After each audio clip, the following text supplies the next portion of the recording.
Do you really get the best teams? That's what Nick Saban is asking out loud. I think he's got a good point here. Here's what Nick had to say on Joel Klatt's show. Joel Klatt's the guy who's the Big Ten honk for Fox Sports. He also calls their games.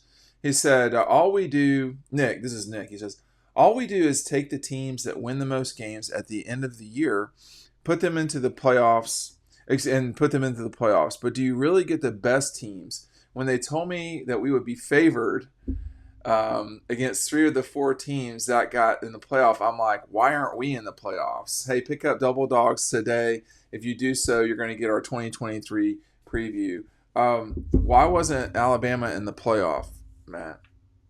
Well, they lost 2 games, and Right. they probably beat TCU if they go head to head, but TCU deserved to be in there. So Michigan deserved to be in there. So did Ohio State. So he's crying up the wrong tree a little bit here. okay, so is it most deserving, or is it the best teams? Because those are not necessarily the same thing. I think that's problematic. Am, Yeah, am I wrong here? So I think Nick's got a point. I do think he has a point too, but you can't lose to Tennessee like that. They should have won that game. They That's true. dropped the ball at the end of that game and allowed Tennessee to win. Now, I know that was on the road, and I know that they had a tough loss to LSU on the road, but you can't penalize TCU instead. I get both of where they're coming from, but they were favored against Tennessee and lost, and they were favored That's a good. against LSU and That's a good lost point. at the same time. So That's a good point. yeah, he's just kind of taken up for his program and his team, and they were a good team. And I don't think any Georgia fans wanted to see Alabama in that Final Four, and it did probably make things easier that Georgia didn't have to play Alabama. They were better than Alabama. I think they would have won, but they would have given Georgia a real fight, just like Ohio State did. Right. But at the same time, you got to win those tough road games. Kirby says it all the time. It's tough to play on the road in the SEC, and Georgia gets credit for going to Missouri and winning that close game. Alabama had those 2 close games, didn't win either one of them, and that's why they missed out. They didn't win the SEC West either, and we've seen teams not win the West and go on and play, but Twice. twice. Alabama So twice. And yeah, they twice but won the national championship. yeah, they lost the 2 wrong games that they couldn't lose to, and that was Tennessee and LSU. So this was a matter. Okay, so I think he's right in that we really do need the best four teams. Okay. However, that's not going to be a problem in the near future because not only are we going to get the best four teams in theory, we're going to get the five most deserving, which you would think one or two of those would be the best. And then you're going to have, the other seven teams. When I say it like that, that seems like a lot of teams, I have to say. But at some stage, you know, Dawg Post is team content, team football. We want as much football as we can get. 12 does seem like a lot, but Alabama won't get left out in the future. I would be shocked if they were to be left out of the playoff in the future. And Nick won't have this problem, but nobody. Well, I don't recall besides Kirk Herbstreit in 2018 anybody saying Georgia should be in the playoff, which they should have been in 18. I mean, period. They weren't though. Should they have been in 19? I don't know. And maybe I'm getting my years confused there. I can't remember. I think it was 18. What I'm talking about very specifically, because 18 was Clemson, Bama, and it was Notre Dame and Yeah. Oklahoma, right? It was at Oklahoma. Like Oklahoma and Notre Dame were not as good as Georgia was, but But Nick said after that game that Georgia, after the 18 SEC championship game, oh, did he? that Georgia should have been in. They're one Well, of the 4 so at best least teams. he's consistent. So I Yeah. think you see again. I think he's right. He just happens to be something that benefits his program, which he should advocate for Alabama. There will come a time when this going to 12 will benefit Bama. I don't know that it does right now. It would have this past season, but I think if you're Tennessee, Florida State, Clemson. Um, like, can you get hot at the end of the year? This is going to be more about how you play in December and January than anything else, Matt. I mean, college football has changed. College football has changed pretty much every decade. It's not new. Everybody needs to kind of get past it and move forward. But will that part of college football? How long is it going to take people to get used to that? Do you think? Because the playoff, it didn't take them very long to get used to at all. They loved it. I, I think pretty quick. And I think the SEC is going to get the benefit of the doubt because Yeah, if you look, every team has such a tough schedule. So there are going to be multiple SEC teams with 2 losses. Where if you go by the eyeball test, you're going to be like, okay, this team is clearly a top 12 team. They might have lost 2 games, but they're in this new SEC format. They're playing a really tough schedule.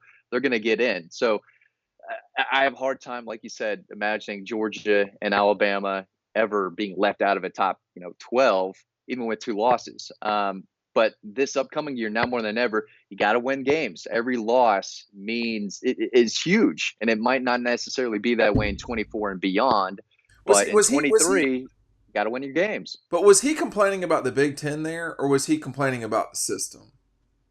I don't know the exact question that was asked. I don't think Yeah, he didn't come up and just start talking. He was asked specific questions, sure. I'm sure, on Joe Klatt's show, and he answered. So I don't know the exact question, but it feels like it was more of a system thing. But But right, the problem right now that we've got in our current setup is I don't think any SEC teams play Big Ten teams during the regular season. Can you? It's very rare anyway. I mean, Michigan and Georgia, Michigan and Florida played a couple of times or once, but like it seems like the Big Ten schools don't do the kickoff games at yeah, all, and of course they don't have their rivalries are all in conference. Some of them, like Purdue and maybe Michigan State back in the day, played Notre Dame. Um, do Pittsburgh and Penn State play every year, every other year? Is no, that Penn State wouldn't do it. Penn State it? wouldn't do it. Really pissed off the Pitt people. Yeah, They've done it lately, and I think they're doing it yeah, soon. But um, I think the pro so I if Nick has people should quit hating on the guy and just like listen to what he says because he really makes a lot of good points. Another thing he was talking about was, we're making all these commitments to these players and they can just leave. We can invest resources, but you know, if you're the problem is we don't really have a structure of are these folks employees or are they just because if they were employees they could just leave and it wouldn't there would be no ramification at all. If they're contractors then they couldn't leave but then that would tie the school and the players together. But he's right in that we don't have a real balance for that stuff. There's so much we had so many confederacies in college football, for lack of a better term, that everybody kind of lived in their own kingdom, and what was good for the SEC didn't matter to the Big Eight. And we have just slowly made sausage to the point where we finally have more balance. But it's going to be over time, Matt. The Pac-12 is going to invite San Diego State here pretty soon to be in their league. It's going to be hard to really say, oh, the Pac-12 is the same sort of college football as the SEC because it's not. It's not the same at all. So, whereas if San Diego State has is a 2-loss non-champion from the Pac-12 and is number 11, are they really better than I would just even say 3-loss Tennessee from the SEC? We don't. I mean, my answer would probably be no, but we'd have to see it, and we never see these teams play one another. That's the other problem. yeah. I think in that situation, you just have to break down the resumes at that point. Who did you beat? Who did you lose to? And then at the end of the day, the eyeball test is something I like to go on because you watch the Yeah, games. What team is you can kind of tell. We think we can tell by watching as much football as we can that a 3-loss SEC team would beat that San Diego State in that scenario, but or it would wouldn't all come be, down to the resume. But I mean, and you're you have. Mister, football out west guy. If there's anyone who knows the Pac-12, it's old Dean Leggy with Well, the three CBs. I But have some real. What's the problem when you can't sleep? Narcolepsy or whatever. Oh no, that's stealing. Um, Classic. I don't have that problem. But I think Nick's. There were times when it felt like in college football playoff recently where the most deserving teams got in. Notre Dame definitely benefited from that. I think more than once. I think Oklahoma did too, because Notre Dame didn't win leagues because they're not in a league, and they got in there because they were undefeated or whatever it was. But we also, I mean, if we're just going to say, oh, we're going to go on what Vegas says, well, which book, right? I mean, Yeah. so it's challenging, but I think he's got a point. But the answer to this is you allow more teams in, which is what the college football playoff has done. There's going to be, I feel like there's less complaining about the NCAA tournament now that there's 68 teams and not 64. But there's so few, George Masons from 2000 whenever or VCUs. They're just not there. And if we're fighting over who the number 11 or 12 team is, the likelihood is they're not just that they're going to lose in the first round, but they certainly won't win the championship. You should have the right to play if you're one of the top 10 or 11, 12 teams. But are you going to really win it? I mean, is this going to really, really change at the top? Or would Tennessee be? Tennessee is actually like a top 8 team. Clemson was like a top 8 or 10 team before they lost in the Orange Bowl. That's not even the argument that I'm making here. It's a different one than Nick's talking about. Nick's talking about we should have been a top 4. I'm not sure I agree with that, to be honest with you. The argument that Tennessee should be in over Alabama is just as significant there this past season, right? I mean, Tennessee was whatever in 2 and beat Alabama. So is it eye test or is it what it really is? I think it's what it really is. And you're still going to have coaches complain that, hey, we're 5 and why aren't we 4? Because, again, I mean, they're going to be able to host these games, right? So there's still going to be lots of complaining, lots of argument, lots of debate, which is going to be great. More stuff to talk about.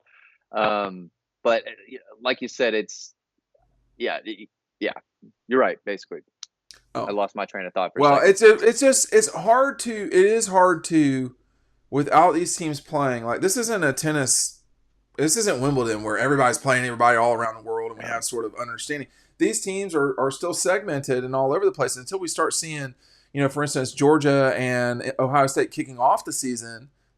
We're not, I don't know how we're going to really make these determinations anytime soon.